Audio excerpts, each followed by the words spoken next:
22. 바다에 들어가 침향을 건져낸 비유. 옛날 어떤 장자의 아들이 있었다. 그는 바다에 들어가 침향을 건져냈는데 여러 해가 지나자 한 대의 수레에 가득 차게 되었다. 그는 그것을 싣고 집으로 돌아와 시장에 나가 팔려고 하였다. 그러나 그것은 귀한 것이었기 때문에 좀처럼 살려고 하는 이가 없었다. 이렇게 여러 날이 지났으나 팔지 못하여 마음만 피로하고 괴로웠다. 어떤 사람이 숯을 팔아 당장 그 값을 받는 것을 보고 가만히 생각하였다. 차라리 이것을 태워 숯을 만들면 빨리 그 값을 받을 수 있겠구나. 그렇게 생각하고는 곧 그것을 태워 숯을 만들어 시장에 내다 팔았다. 그러나 반수레의 숯값밖에 되지 않았다. 세상의 어리석은 사람도 그와 같아서 한량없는 방편으로 부지런히 정진하며 불과를 우러러 구하다가 그것을 얻기 어렵다 하여 곧 후퇴하는 마음이 생겨 차라리 마음을 내어 성문과를 구하여 빨리 생사를 끓고 아라한이 되는 것만 못하다고 생각하는 것과 같다.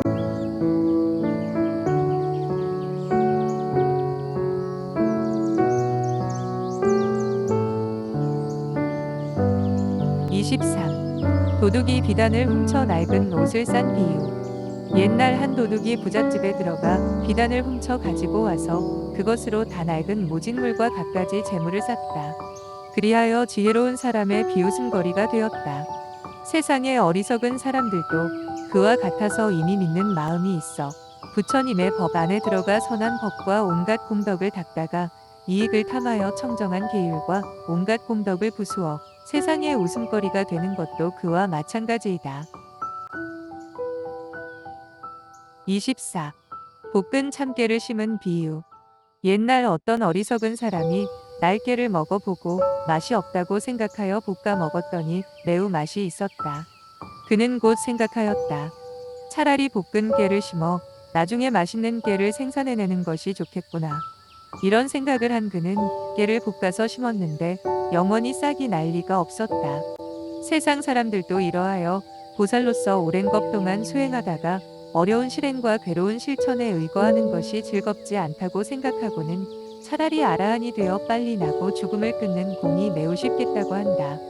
그리하여 뒤에 불과를 구하려 해도 끝내 그 과위를 얻지 못하고 만다. 비유하면 마치 저 볶은 종자는 싹이 날 리가 없는 것처럼 세상의 어리석은 사람도 또한 그와 마찬가지이다. 25. 물과 불의 비유. 옛날 불과 찬 물이 필요한 어떤 사람이 곧 불을 취하고 쇠숫대야에 물을 담아 불 위에 올려놓았다. 한참 뒤에 불을 취하려 하였으나 불은 전부 꺼졌고 찬물을 취하려 하였으나 물은 뜨거웠다. 그리하여 불과 찬물 두 가지를 모두 잃어버렸다. 세상 사람들도 그와 같아서 부처님 법 안에 들어가 출가하여 도를 구하는데 이미 출가한 몸으로 다시 그 처자와 권속들을 생각하고 세상 일과 다섯 가지 탐욕의 즐거움 때문에 그 공덕의 불과 계율의 물을 잃어버린다. 탐욕을 생각하는 사람도 이와 마찬가지이다. 26. 어떤 사람이 왕의 눈 실룩거림을 본받은 비유. 옛날 어떤 사람이 왕의 마음을 사려고 다른 사람에게 물었다. 어떻게 하면 왕의 마음을 살 수 있겠는가? 어떤 사람이 말하였다. 왕의 마음을 사려 하거든 너는 왕의 형상을 본받아라. 그 뒤에 그는 왕궁에 가서 왕이 눈을 실룩거리는 것을 보고 그것을 본떠 눈을 실룩거렸다. 왕이 그에게 물었다. 너는 눈병이 생겼느냐? 아니면 바람을 맞았느냐? 왜 눈을 실룩거리는가? 그 사람이 왕에게 대답하였다. 저는 눈병을 앓지도 않고 또 바람도 맞지 않았습니다. 다만 왕의 마음을 사기 위해 왕께서 눈을 실룩거리시는 것을 보고 그것을 본받은 것입니다. 왕은 이 말을 듣고 곧 크게 화를 내어 곧바로 사람을 시켜 갖가지 방법으로 그에게 해를 가하고 나라에서 추방하게 하였다. 세상 사람들도 그와 같아서 불법의 왕에 대하여 친근히하고 그 훌륭한 법을 구하여 스스로 자라나기를 바라다가 이미 친근해진 다음에는 법의 왕인 열애께서 중생을 위하여 갖가지 방편으로 그 모자라는 점을 나타내시는 것을 알지 못한다. 그리하여 혹은 그 법을 듣거나 그 글귀에 바르지 못한 것이 있는 것을 보고는 곧 비방하거나 옳지 않은 것을 본받는다. 그 때문에 부처님 법 안에서 영원히 그 선을 잃어버리고 삶 압도에 떨어지는 것이 마치 저 왕을 본받은 사람과 같다.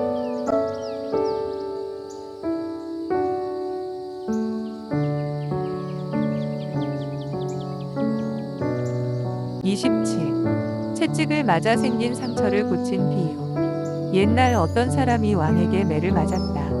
그는 매를 맞고는 그 상처를 빨리 고치려고 말똥을 발랐다. 어떤 어리석은 사람이 그것을 보고 마음으로 매우 기뻐하면서 이렇게 말하였다. 나는 상처를 치료하는 방법을 확실하게 배웠다. 그리고는 곧 집으로 돌아가 자기의 자식에게 말하였다. 너는 내 등을 채찍으로 쳐라. 나는 좋은 법을 얻었는데 지금 시험해 보려고 한다. 자식은 아버지의 등을 쳤다. 그는 등에 말똥을 바르게 하고는 매우 좋은 방법이라고 생각하였다. 세상 사람들도 이와 같아서 어떤 사람이 부정관을 닦으면 곧 오음이라는 몸뚱이의 부스럼을 고칠 수 있다라고 하는 말을 듣고 나는 여색과 5가지 탐욕을 관할이라고 이와 같이 말한다. 그리하여 그는 그 더러운 것은 보지 못하고 도리어 여색에 홀려나고 죽음의 세계에 떠다니다가 지옥에 떨어지고 마나니 세상의 어리석은 사람도 이와 마찬가지이다.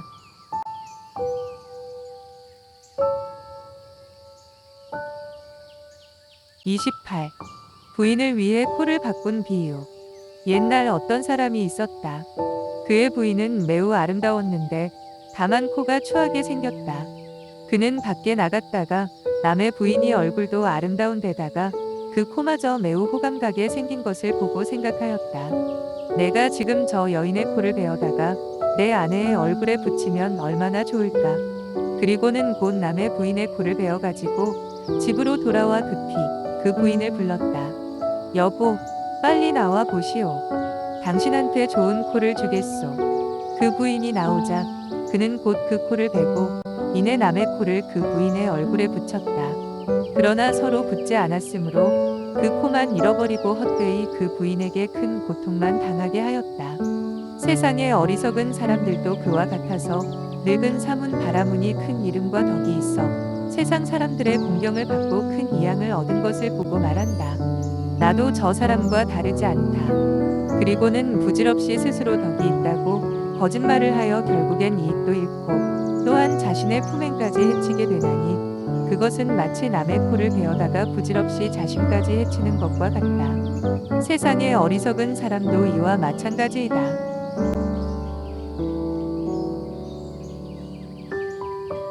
29. 가난한 사람이 거친 베옷을 불사른 비유. 옛날 어떤 사람이 가난하고 궁궁하여 남의 집의 품을 팔아 거친 베옷 한 벌을 얻어 입었다. 어떤 사람이 그것을 보고 그에게 말하였다. 그대는 종성이 단정한 귀인의 아들인데 어쩌다가 이렇게 다 낡은 거친 베옷을 입었소. 내가 이제 당장 그대에게 가장 아름다운 옷을 얻을 수 있는 방법을 가르쳐 드릴 테니 내 말을 잘 따르시오. 나는 결코 그대를 속이지 않을 것이오. 가난한 사람은 기뻐하면서 그 말을 공경을 다해 순종하기로 하였다. 그 사람은 그 앞에서 불을 피워 놓고 가난한 사람에게 말하였다. 지금 그 거친 베옷을 벗어 이 불 속에 던지시오. 그것을 태운 자리에서 꼭 그대가 가장 아름다운 옷을 얻도록 하겠소. 가난한 사람은 입었던 옷을 벗어 불 속에 던져버렸다. 그러나 이미 그것이 다 타버린 뒤에도 그것을 태운 자리에서 아무리 좋은 옷을 찾아보았으나 도무지 얻을 수가 없었다. 세상 사람도 그와 같아서 과거의 몸으로 온갖 선한 법을 닦아 지금의 사람의 몸을 얻었는데 마땅히 그것을 보호하여 덕을 쌓고 법을 닦아야 할 텐데도 불구하고 외도들과 사악하고 요망한 여자에게 속임을 당한다. 너는 지금 당장 내 말을 믿고 온갖 고행을 닦아라. 높은 바위에서 몸을 던지거나 불 속에 들어가라. 이 몸을 버린 뒤에는 분명 범천에 태어나 오랜 세월 쾌락을 받을 것이다. 그 말을 따라 신명을 버리고 죽는다면 뒤에 지옥에 떨어져 갖은 고통을 두루 받게 될 것이고 이미 사람의 몸은 잃어버리고 아무 소득이 없는 것이 마치 저 가난한 사람과 같을 것이다.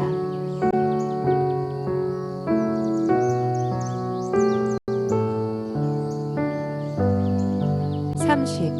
양을 치는 사람의 비유. 옛날 어떤 사람이 있었다.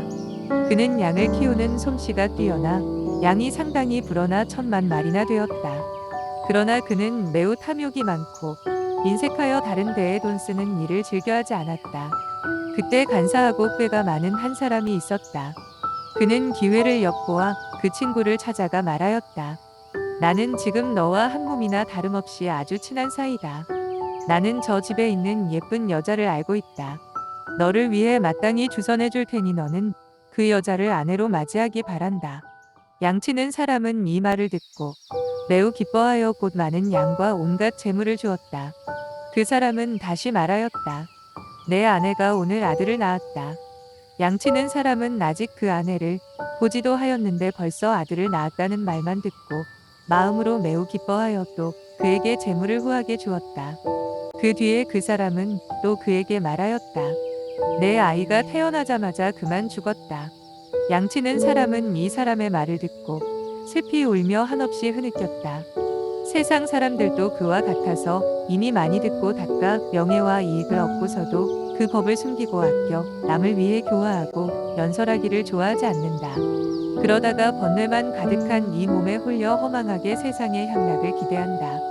그리하여 그것을 자기의 아내와 자식처럼 생각하다 거기에 속아 선한 법을 모두 잃어버리고 만다. 그리하여 뒤에 자기 목숨과 재물을 모두 잃고 슬피 울면서 근심하고 괴로워하는 것이 마치 저 양치는 사람과 마찬가지이다. 30일 옹기장이를 사오는 비유. 옛날 어떤 바람은 종족의 스승이 큰 잔치를 베풀기 위해 그 제자들에게 말하였다.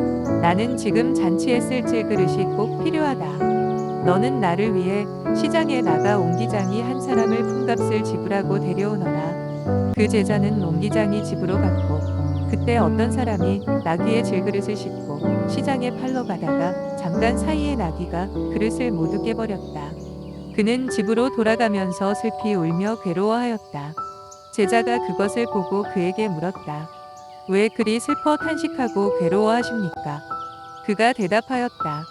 나는 온갖 방법을 동원해서 여러 해 고생한 끝에 비로소 그릇을 만들어 시장에 나가 팔려 하였는데 이 사나운 나귀가 순식간에 내 그릇들을 모두 깨버렸습니다. 그래서 괴로워하는 것입니다. 그때 제자는 그 말을 듣고 기뻐하면서 말하였다. 이 나귀야말로 참으로 훌륭한 동물입니다. 오랜 시간이 걸려 만든 것을 잠깐 사이에 모두 깨버렸으니 말입니다. 제가 이 나귀를 사겠습니다. 옹기장이는 기뻐하며 곧 팔았다. 제자는 그 나귀를 타고 집으로 돌아오자 스승이 물었다. 너는 왜 옹기장이를 데려오지 않았느냐? 그리고 그 나귀는 무엇에 쓰려고 하느냐? 제자가 대답하였다. 이 나귀가 저 옹기장이보다 훌륭합니다. 옹기장이가 오랜 시간이 걸려 만든 질그릇을 이 나귀는 순식간에 모두 깨버렸습니다. 그때 스승이 말하였다. 너는 매우 미련하고 아무 지혜가 없구나. 지금 이 나귀는 부수는 데는 적당하지만 100년을 두어도 그릇 하나를 만들지는 못할 것이다. 세상 사람들도 그와 같아서 1100년 남의 공양을 받고도 전혀 그것을 갚을 줄 모르면서 항상 손해만 끼치고 끝내 이익을 주지 못한다. 그러니 은혜를 배반하는 사람도 그와 마찬가지이다. 32. 장사꾼이 금을 훔친 비유. 옛날 두 사람의 장사꾼이 함께 장사를 하기 위해 길을 떠났다. 한 사람은 순금을 팔고 다른 한 사람은 도라면을 팔았다. 금을 사려는 사람이 진짜 금인지 시험하기 위해 금을 불에 태웠다. 그러자 다른 한 장사꾼이 곧 불에 탄 금을 훔쳐 도라면으로 쌌으나 금이 뜨겁기 때문에 도라면은 모두 타버리고 말았고 사실이 탄로되어 그는 두 가지를 모두 잃고 말았다. 이것을 비유하면 마치 저 외도들이 부처님 법을 훔쳐다가 자기들 법 안에 덧붙이고 망령되게 자기들의 소유라 하고 부처님의 법이 아니라고 하다가 외전이 모두 타버려 세상에 유행하지 못하는 것과 같다. 이것은 마치 금을 훔쳤다가 사실이 모두 탈로 난 것과 같은 것이다.